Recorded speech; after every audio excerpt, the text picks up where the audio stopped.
इस वीडियो के अंदर हम लोग डिस्कस करने वाले हैं how to claim the TDS refund. जी हाँ, टीडीएस चेक कैसे करना है, कौन सा आईटीआर फॉर्म आपको फाइल करना पड़ेगा। गलत फाइल किया तो टीडीएस रिफंड की जगह भाई नोटिस भी आपको यहाँ पे मिल सकता है। और इस बार तो 12 लाख तक की लिमिट है, तो कैसे आपको टीडीएस का रिफंड क्लेम करना है स्टेप बाय स्टेप बताऊंगा, तो प्लीज पूरा वीडियो यहाँ पे जरूर देखिएगा। यार स्टार्ट करने से पहले बताना चाहूंगा, अगर आप बेसिक से लेकर एडवांस लेवल की आईटीआर फाइलिंग के साथ में टैक्स प्लानिंग सीखना चाहते हो, you can check out our course, link in the description box. और इवन अगर आप आईटीआर भी फाइल कराना चाहते हो तो यू कैन कॉन्टैक्ट अस, और आप 1700 से भी ज्यादा रिव्यूज के ऊपर ट्रस्ट कर सकते हो। तो सबसे पहले बात करते हैं, पहला काम टीडीएस रिफंड को क्लेम करने से पहले होना चाहिए कि आपको टीडीएस को चेक करना है। अगर आपने टीडीएस को चेक नहीं किया, ऐसे आईटीआर फाइल कर दी, तो आपका टीडीएस यहाँ पे रिजेक्ट भी हो सकता है। तो टीडीएस को चेक करने का बेस्ट तरीका है, इनकम टैक्स पोर्टल के ऊपर लॉग इन कर लो, ई फाइल सेक्शन के अंदर जाओ, यहाँ पे आपको व्यू फॉर्म 26AS देखना है। तो यहाँ पे सिंपली आप प्रोसीड कर दीजिए और आप अपना असेसमेंट या 26-27 सेलेक्ट कर लीजिए, एचटीएमएल कर लीजिए, व्यू एंड डाउनलोड बटन पे क्लिक कीजिए। तो यहाँ पे ना बकायदा आपको दिख जाएगा किस कंपनी ने कितना आपको पेमेंट किया हुआ है और उसके अगेंस्ट में कितना टीडीएस यहाँ पे गवर्नमेंट को डिपॉजिट करा रखा है। अगर यहाँ पे टीडीएस रिफ्लेक्ट नहीं हो रहा तो ध्यान रखिएगा, उसका आप रिफंड यहाँ पे क्लेम नहीं कर पाओगे। उसके अलावा एक और तरीका है, आप चाहो तो यहाँ पे एआईएस बटन पे भी क्लिक कर सकते हो। यहाँ पे simply tax payer information summary देखने को मिल जाती है, तो जहां पे आपका टीडीएस कटा होगा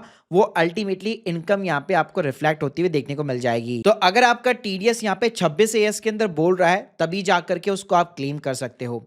अब क्लेम करने की भी यहाँ पे कुछ कंडीशंस है। अगर आपकी income below the 12 lakh rupees है, यानी इसमें आपका सैलरी का इनकम, बैंक का इंटरेस्ट सब कुछ आ गया, तो डेफिनेटली आप अपना पूरा 100% टीडीएस रिफंड यहाँ पे क्लेम कर सकते हो। लेकिन अगर आपकी इनकम 12 लाख से ज्यादा है या स्पेशल इनकम है, जैसे कैपिटल गेन या आपने स्टॉक्स बेचा है, म्यूचुअल फंड बेचा है, उसके ऊपर टैक्स लग रहा है, तो सबसे पहले टीडीएस आपका टैक्स लायबिलिटी के अगेंस्ट में सेटअप होगा और बाकी जो बचा हुआ अमाउंट होता है वो आपको रिफंड देखने को मिलता है। चलो सीधा बताता हूँ कि फाइलिंग यहाँ पे कैसे करनी है। तो पोर्टल के ऊपर लॉगिन करने के बाद में ई फाइल सेक्शन में जाओ, income tax return, file income tax return. यहाँ पे सिंपली आपको 2627 सेलेक्ट कर लेना है, मोड आपका ऑनर रहेगा, सिंपली कंटिन्यू कीजिए, स्टार्ट न्यू फाइलिंग कीजिए, स्टेटस जो है आपका इंडिविजुअल रहेगा। अब यहाँ पे आता है मोस्ट इंपॉर्टेंट थिंग कि कौन सा आईटीआर फॉर्म हमें यहाँ पे सिलेक्ट करना है। तो उसका बेस्ट तरीका है, मैंने आपको जो एआईएस और टीआईएस बताया उसके अंदर आप अपनी इंफॉर्मेशन को चेक कीजिए। अगर आपकी सिंपली सैलरी की इनकम है या फिर आपका डिविडेंड का इनकम है, बैंक की एफडी के अगेंस्ट में यहाँ पे टीडीएस वगैरह कटा हुआ है, तो नॉर्मली आप आईटीआर 1 के साथ में जा सकते हो। लेकिन अगर आपका यहाँ पे मान लीजिए सेल ऑफ सिक्योरिटी यानी म्यूचुअल फंड बेचिए, स्टॉक्स बेचिए, सैलरी की भी इनकम है, आपका बैंक का इंटरेस्ट भी है, तो उस केस में फिर आपको आईटीआर 2 फाइल करना पड़ेगा। इसके अलावा अगर ऐसा कुछ भी नहीं है, सिर्फ बिजनेस की रिसिप्ट है, तो आप आईटीआर 4 के साथ में भी जा सकते हैं। लेकिन अगर ये सब कुछ है आपका, मतलब म्यूचुअल फंड भी बेचे हैं, स्टॉक्स भी बेचे, बिजनेस की रिसिप्ट भी है, सैलरी की इनकम भी है, डिविडेंड भी है, तो उस केस में फिर आपको आईटीआर 3 फाइल करनी पड़ेगी। तो इस बात का ध्यान रखिएगा, सही फॉर्म यहाँ पे आपको सेलेक्ट करना है। तो एग्जाम्पल के लिए मैं यहाँ पे सिंपली आईटीआर 1 ले लेता हूँ, प्रोसीड विद आईटीआर 1 करना है, ओके बटन पे क्लिक करना है, लेट्स गेट स्टार्टेड।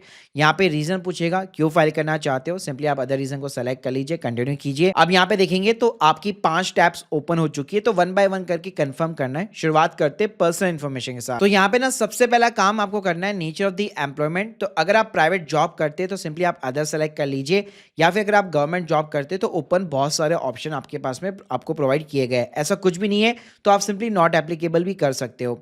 उसके बाद में यहाँ पे इस ऑप्शन को ध्यान रखिएगा, आपको नो ही रखना है, क्योंकि हम लोग न्यू टैक्स रिजिम के अंदर आईटीआर फाइल करने वाले हैं।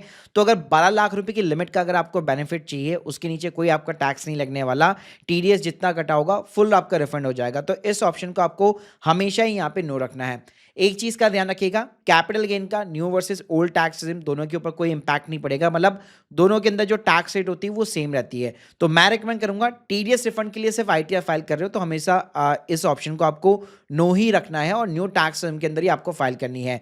बैंक डिटेल्स आपके प्री फिल्ड रहेगी, और ध्यान रखिएगा बैंक डिटेल्स ना अगर ऐड नहीं है तो बकायदा ऐड का ऑप्शन दिया हुआ है, तो प्री वैलिडेट करा लेना, क्योंकि टीडीएस रिफंड का जो अमाउंट होगा वो इसी बैंक अकाउंट के अंदर आपका जो है गवर्नमेंट यहाँ पे डिपॉजिट करेगा। उसके बाद में यहाँ पे आपको ग्रॉस टोटल इनकम के अंदर जाना है। यहाँ पे आपको income from the salary, house property, other sources, ऐसे बहुत सारे कॉलम्स देखने को मिलने वाले हैं। तो मैं एक जनरल एग्जांपल ले लेता हूं, जैसे लेट सपोज अगर आपका बैंक की एफडी के अगेंस्ट में यहाँ पे टीडीएस वगैरह यहाँ पे कटा हुआ है, तो नॉर्मली जो अदर सोर्सेज वाला कॉलम है उसके अंदर आपका डेटा जो है प्रीफिल्ड होगा। तो यहाँ पे अदर इनकम में देख सकते हैं interest on the saving account आपको मिल जाएगा, इंटरेस्ट ऑन द डिपॉजिट यानी एफडी के अगेंस्ट में जो भी इनकम होगी वो आपको देखने को मिल जाती है।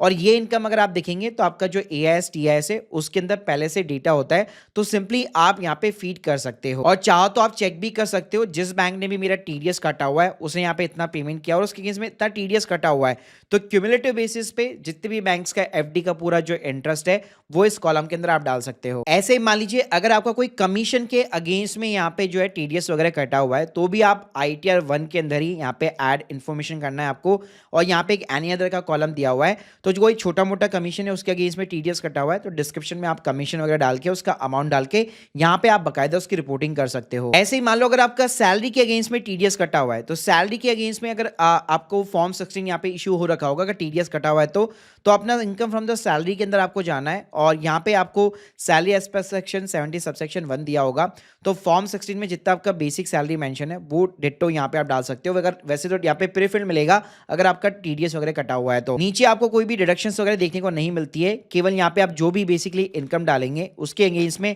स्टैंडर्ड डिडक्शन 75,000 रुपए की आपको देखने को मिल जाती है। और ऐसे आपके अगर डिविडेंड की भी इनकम है तो अदर इनकम में ही आपको डिविडेंड का भी कॉलम मिल जाएगा, वहां पे आप बकायदा अपना डिविडेंड का इनकम यहाँ पे पुट कर सकते हो। तो आईटीआर 1 के अंदर इजीली आप dividend, interest on the saving account, interest on the deposit, interest on the others हो गया या फिर आपकी कोई कमीशन वगैरह की इनकम है इजीली आप पुट कर सकते हो। लेकिन अगर आपका सेल ऑफ सिक्योरिटी वगैरह तो फिर आपको आईटीआर 2 की तरफ जाना पड़ेगा। वैसे अगर मैं अलग फॉर्म्स की बात करूँ तो आप सर्च कर लेना यूट्यूब के ऊपर माई ऑनलाइन सीए डालकर, मैंने सारे फॉर्म्स के ऊपर वैसे डिटेल वीडियो ऑलरेडी क्रिएट किए हुए, तो वहां से अगर आपको कैपिटल गेन की एंट्री डालनी तो वहां से आप सीख जाओगे। अब देखो यहाँ पे जैसे आपने इनकम रिपोर्ट कर दी उसके बाद में डिडक्शन का कॉलम आता है, तो वैसे हमारी इनकम 12 लाख के नीचे कोई टैक्स नहीं लगने वाला और कोई डिडक्शन न्यू टैक्स में वैसे भी मिलती नहीं है।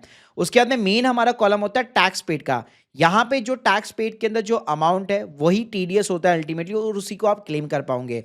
तो अगर आपका सैलरी के अगेंस्ट में टीडीएस कटा हुआ है तो टीडीएस 1 में देखने को मिल जाता है, और अपार्ट फ्रॉम द अगर सैलरी कटा हुआ है जैसे बैंक की एफडी के अगेंस्ट में कटा हुआ है तो आपको टीडीएस 2 के अंदर देखने को मिलेगा। बस यहाँ पे आपको ये करना है कि उन एंट्री को ना सेलेक्ट करके एटलीस्ट उनका ईयर ऑफ द डिडक्शन जो है यहाँ पे आपको सिंपली सेलेक्ट कर लेना है।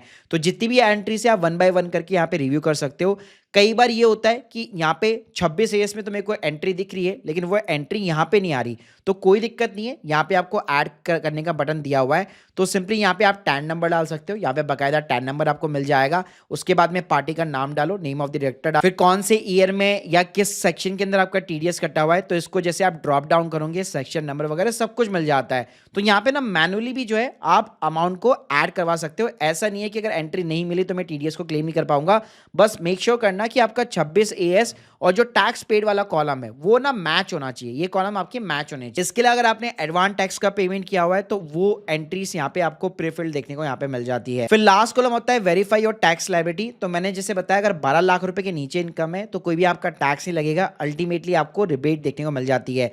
और जैसे यहाँ पे टैक्स आपका 0 होता है आपको सिंपली प्रोसीड टू वेरिफिकेशन करना है, और यहाँ पे आप देख सकते हो प्रीव्यू के अंदर you are the eligible for the refund, जितना आपका टैक्स या टीडीएस कटा होगा वो फुल्ली आपको रिफंड देखने को मिल जाता है। लेकिन एक चीज का ध्यान रखिएगा, अगर आपकी इनकम 12 लाख रुपए से ज्यादा है या अगर आपका कैपिटल गेन है तो आप जब लास्ट टैब के अंदर जाओगे तो यहाँ पे आप देख सकते हो जैसे आपकी इनकम क्रॉस करती है तो जितना भी टैक्स लगेगा बकायदा वो आपको देखने को यहाँ पे मिल जाता है। और सिंपली तरीके से जब आप लास्ट टैब के अंदर जाओगे तो यहाँ पे हो सकता है आपको रिफंड ना मिले, आपको एडिशनल टैक्स पे करना पड़े, क्योंकि आपकी इनकम के ऊपर जितना भी यहाँ पे टैक्स बनेगा लास्ट में आपको कैलकुलेशन समझ में आ जाएगी कि हाँ मेरा 91,000 रुपये का टैक्स बन रहा है, 9,000 रुपये का मेरा टीडीएस है जो सेट ऑफ हो चुका, अब मुझे अपनी जेब से 81,000 रुपये का पेमेंट करना पड़ेगा। और लेट सपोज यहाँ पे अगर मान लीजिए 5,000 रुपये का टैक्स बनता तो 5 में से पहले 9 सेट ऑफ होता और बाकी का जो 4 होता वो आपको यहाँ पे रिफंड मिल जाता।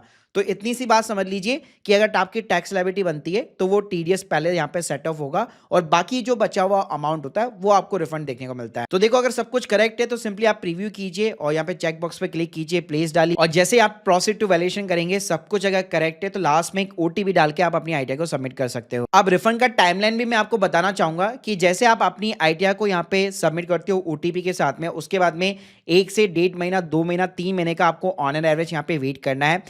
डिपार्टमेंट अपने आप ही यहाँ पे आपकी आईटीआर को प्रोसेस करता है, एक इंटीमेशन लेटर यहाँ पे इशू करता है और उसके बाद में जाके आपका जो भी बैंक अकाउंट होगा जो आपने दिया हुआ था आईटीआर के टाइम पे, उसके अंदर जाकर आपका रिफंड बकायदा क्रेडिट होता है। और आप चाहो तो अपना स्टेटस भी चेक कर सकते हो, ऊपर ही सर्विस का टैब दिया हुआ है, नो योर रिफंड स्टेटस। तो यहाँ पे सिंपली आप अपना असेसमेंट या सेलेक्ट कीजिए और बाकायदा तरीके से आपको बता देगा कि किस डेट को आपके बैंक अकाउंट के अंदर पैसा जो है भेजा जा चुका है। लेकिन गाइस ध्यान रखिएगा, इंटीमेशन लेटर के अंदर हो सकता है आपको यहाँ पे रिफंड की जगह नोटिस मिल जाए, यहाँ पे एडिशनल टैक्स का पेमेंट करना पड़े अगर आपने आईटीआर को सही तरीके से यहाँ पे फाइल नहीं किया है तो। So guys hope you like this video, please subscribe channel. बाकी अगर आप प्रोफेशनल एक्सपर्ट की यहाँ पे हेल्प लेके टीडीएस का रिफंड वगैरह क्लेम करना चाहते हैं, link in the description box, या आप हमसे सीखना भी चाहते हैं बेसिक से एडवांस लेवल की चीजें, तो आप हमारी मास्टर क्लास को भी चेकआउट कर सकते हो। Thank you guys, thank you very much.